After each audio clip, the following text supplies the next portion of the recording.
Now that Raziel has even more reasons to hate his maker, he rushes through the wreckage of his kingdom until he accidentally stumbles into a forgotten cemetery, where he witnesses something horrific. No! Please!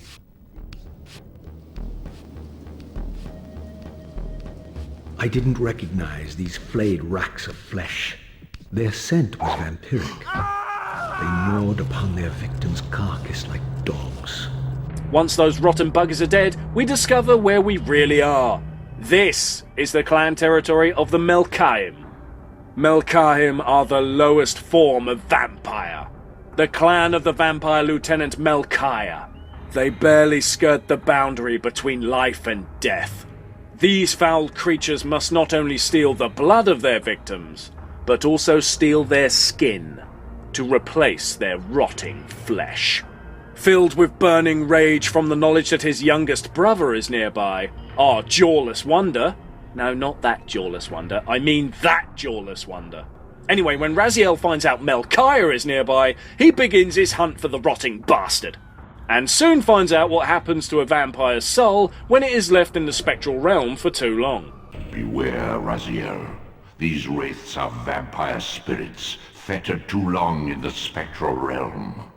When their vampire natures adapt to this plane, they become eaters of souls. It becomes a soul-devouring wraith. Annoying little fuckers, but they ain't invincible. After travelling through more of the graveyard, Raziel makes a startling discovery.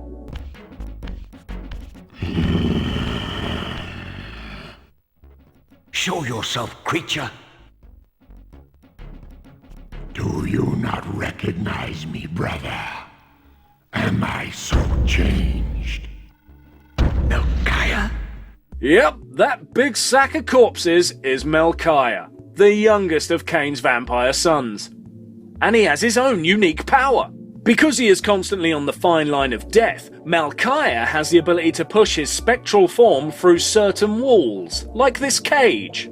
So while the dozy git is in the cage, Raziel has a little idea. Tell me, Melchiah, where can I find Cain? The Master is beyond your reach, Raziel. He makes himself known when he sees fit, not when commanded.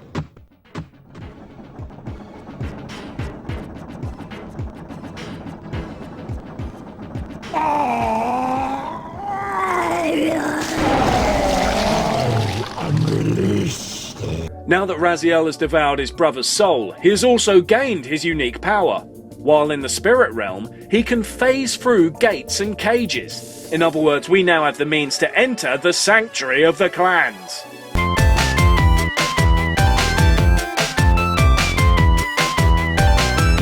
Once we've made the bloody long trek to the palace, Raziel now sneaks his way through a side gate and kills any vampire that gets in his way. But then...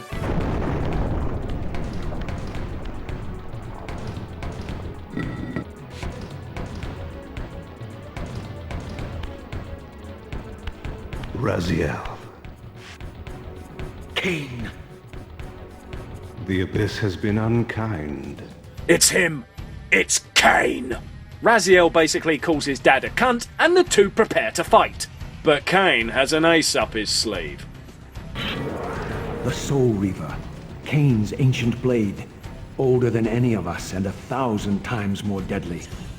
The legends claimed that the blade was possessed and thrived by devouring the souls of its victims. For all our bravado, we knew what it meant when Cain drew the Soul Reaver in anger. It meant you were dead.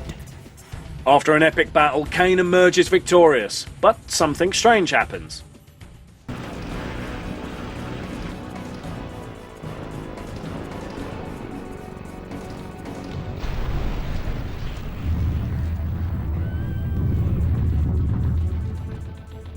The blade is vanquished. So it unfolds. And we are a step closer to our destinies.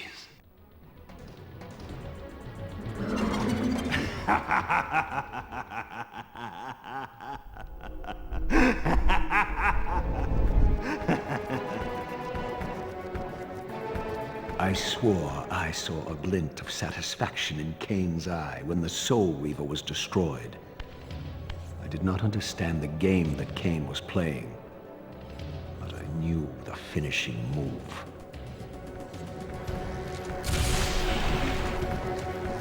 So the sword is destroyed, but the soul-devouring spirit trapped within has now fused to Raziel and become his brand new weapon, a Wraith Blade. Once that crazy shit is done, an unexpected guest appears. Ariel, the dead Balance Guardian. Trapped here for thousands of years, now shows herself to Raziel and offers advice on his journey. She tells him of an ancient cathedral once owned by human priests, but is now overrun by Kane's spawn. Putting his daddy issues aside, Raziel goes straight to the cathedral and sees the clan symbol for another brother. His brother, Zephon. The Zephonim vampires descend upon their victims from the dark recesses of the walls. These spider-like monsters use their stealth to ensnare their prey. At least that's what it says in the booklet. And yes, you heard me right. This cathedral has fucking vampire spider monsters in it. This place used to freak the living shit out of me back in the day. Luckily, the graphics don't look quite so real anymore, and I don't have to be such a bloody wimp. Because I hate spiders. This place can be a real sod to navigate through for first-time players. I mean, look at this. It's like a fucking maze. So after some block puzzles, human retarded priests, and a whole bunch of spider-faced dipshits, we find ourselves in some deep poo.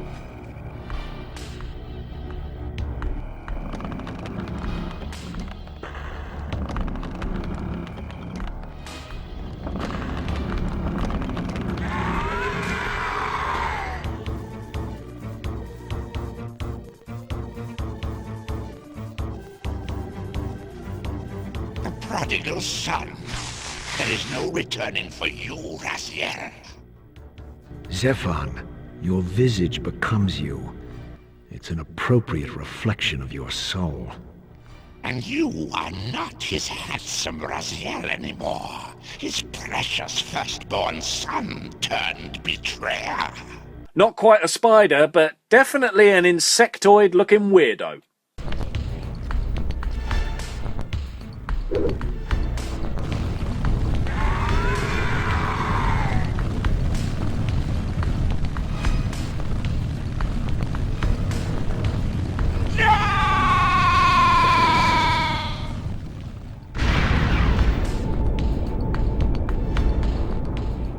Now that his sticky soul has been swallowed... Wait, what? Raziel can now climb walls. But only walls with lines like these. Because spider logic. Now we gotta head back to the damn sanctuary again, and now climb up the throne room.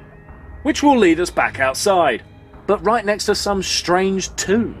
The ancient tomb of the Seraphim, once impenetrably sealed, now ravaged by Nosgoth's upheavals, its mysteries lay exposed. In the time of Vorador, centuries before Cain was made, the Seraphim warrior priests waged a merciless war against the vampire tribes of Nosgoth. Emboldened by righteousness, they committed unspeakable and indiscriminate acts of violence, massacring fledglings and ancients alike. They decimated entire bloodlines in mere decades. Now their husks lay here, murderers enshrined. So these Seraphim priests were actually vampire hunters over 1,000 years ago. In fact, they very nearly made the vampires go extinct. But this place contains a devastating secret. As I pulled the stone free, a sigh of sepulchral air escaped the inner chamber. I was not prepared for what lay beyond this threshold.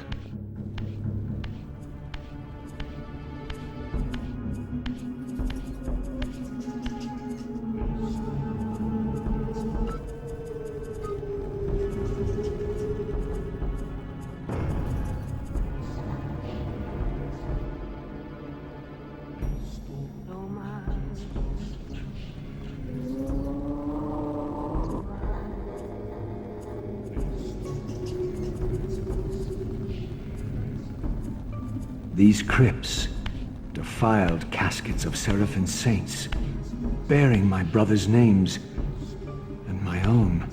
The irony of Cain's blasphemous act rushed in on me with the crushing force of revelation. Yes, Raziel, you were a Seraphim, born of the same force that all but destroyed your race. So there you have it. As a human, Raziel was actually a holy vampire hunter. Cain must have had some mega lols when making him a bloodsucker. Plunging deeper into the place, we encounter a strange random vampire. It's one of the Torellim. The most powerful vampires in Nosgoth are the Torellim. These huge beasts are extremely fast and strong, with high sensitive hearing. Torel has replaced Raziel as Cain's second in command. Anyway, once we kill that gremlin-faced shitstain, we gain the power to create telekinetic tennis balls. Very convenient, seeing as throwing one at this odd block will reveal a new path. And on this path, there are several parts where Raziel walks into water and melts like an ice sculpture that's been pissed on. Also, we encounter another clan banner, the Rahabim. The Rahabim rule the waters of Nosgoth. These vampires have adapted to become immune to the destructive effects of water. These beasts are equally as dangerous on land or sea. Rahab is the undisputed king of the sea. So Vampire Aquaman then. Great. Super. Fan-buggery-tastic. This is without a doubt one of the coolest looking places in the game. A giant human city that got flooded beyond belief. And with that, it of course attracted the Rahabim, who built their new home here. These ain't too difficult to kill as long as you watch out for their blue projectiles. Only real problem here is that one slip means falling into water, getting forced into the spirit world, which means eating souls to recover health. Just so you can go back to the physical world again for another try. Mainly because Zephan's spider wall climbing power only works in the material realm, and you are fucked in this place without it. Once we've succeeded at the bloody tricky platforming, we ring a dinner bell for the nasties. Because reasons. Then we melt in water again, eventually re-enter the physical world again, just in time to encounter vampire jaws.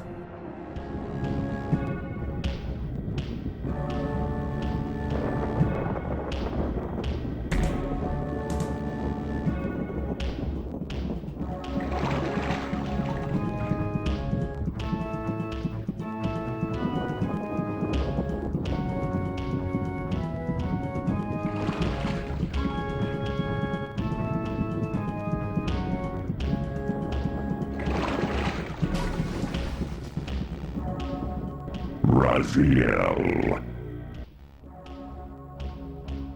Rahab, you have adapted well to your environment, for one so maladjusted. Do not mock me, Raziel. You of all of us should respect the power bestowed by a limitation overcome. Cain said you would come. The fight is easy if you're quick. Just smash all the windows before he knocks you into the water. And then watch the bastard burn.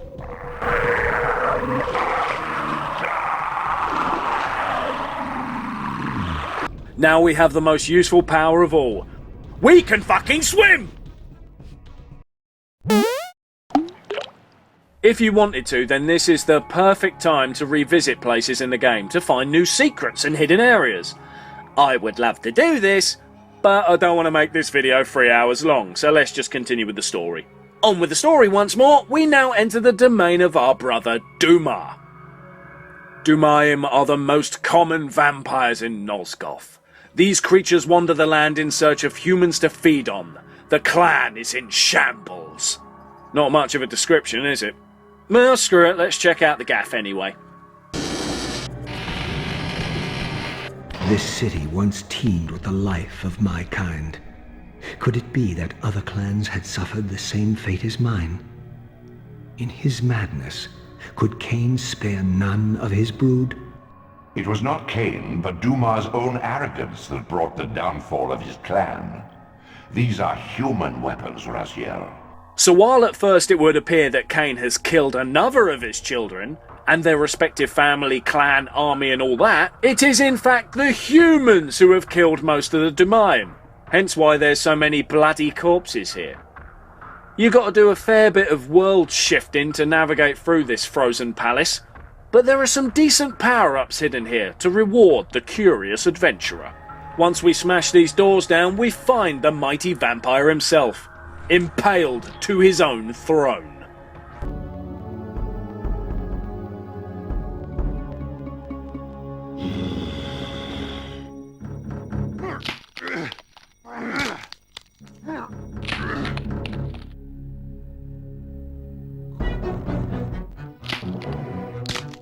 Unbound at last. I thank you, brother. Your thanks are premature, Dumas. I have not forgotten whose hands bore me into the abyss. I want to explain Dumas' power. If he manages to run a circle around you, you will become stunned and have your health drained. This power is called Constrict, and it's the dumbest fucking ability in the game.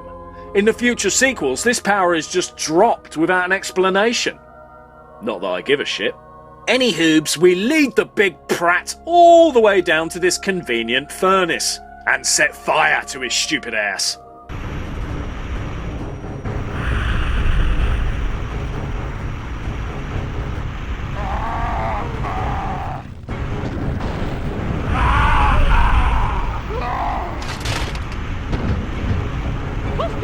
Now that we've gained his poxy power, we can finally continue the hunt for Cain. Wait a minute. What about the final brother, Terrell? We've seen his spawn in the past, so where's the clan leader? Well, I'm not going to tell you. Now we hike through the mountains some more and find the lair of the time streamer, Mobius, the prick I talked about at the start of the video. If you've played Blood Omen, you will know who this cunt is. But just in case, I'll fill you in. Mobius is the guardian of the Pillar of Time. He once tricked Cain into changing the past to alter the future, and in doing so, the vampire race was nearly made extinct. For his deception, Cain cut off his head. And this is the cunt's house. This place is loaded with puzzles and Torellian vampires, so prepare to have your brains put to the test with shit like this, and this, and this, and this, and this, and this, and this, and this, and this, and this, and this, and this, until we finally find our maker. Now this has got to be the longest conversation with an endgame boss in video game history, so I'll have to sum the whole thing up for you. Oi! I found you, you cunt! Now I'm gonna kick your teeth in! Well nah. Well, yeah! Well nah. Well, yeah! Well shit. Then we actually fight, and this is gonna frustrate the piss out of you. You gotta hit Cain with the Soul Reaver, which means you have to have full health when you hit him. So if he gets you first, you gotta run to the fucking bottom to up your health. Then race to smack him before he blasts you. Which, needless to say, is an absolute fucking pain in the ass! But when we finally punch the wanker 3 times, Cain will say, You nearly had me, Raziel. But this is not where or how it ends. Fate promises more twists before this drama unfolds completely. Now before I show you the end story, there's just one thing I want to cover quickly. I've completed this game many times, PlayStation wise, but the Dreamcast will have the same ending. But for the sake of this video, I want to reenact what it was like for me that first time completing it. So just accept this as me acting what I was like as a kid the first time I did the game. Once you cross this threshold, you are beyond my influence.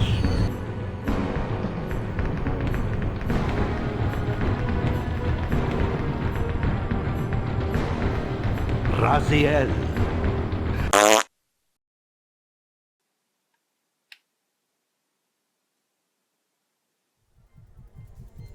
Oh.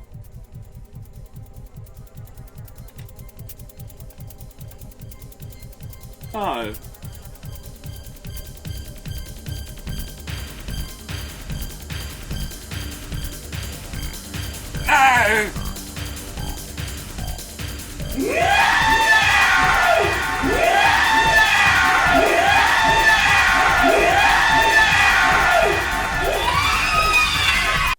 mean to be continued? Where did Kane go? Where is Raziel? What the fuck happened? You mean I gotta wait for the sequel? This is really it. I gotta wait years for the release of Soul Reaver 2. Bugger. So there you have it, ladies and gentlemen. This was my all-time favourite game.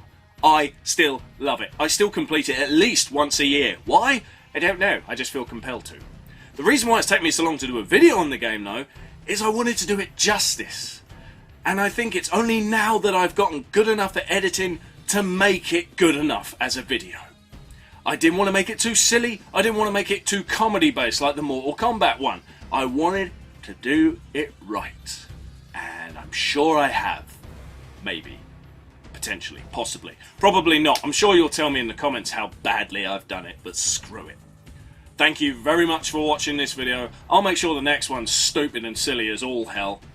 Thank you very much for watching. I'll see you next time.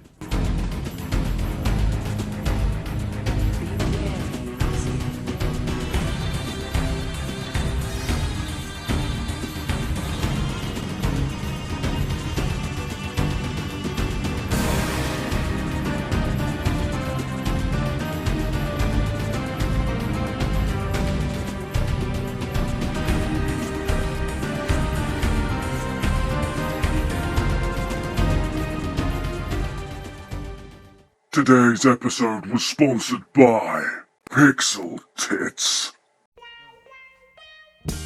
Hey, what wonderful pixels you have there. Maybe I'll just drain a little bit of your energy, baby. Oh shit, I killed her! Run away! I didn't do it!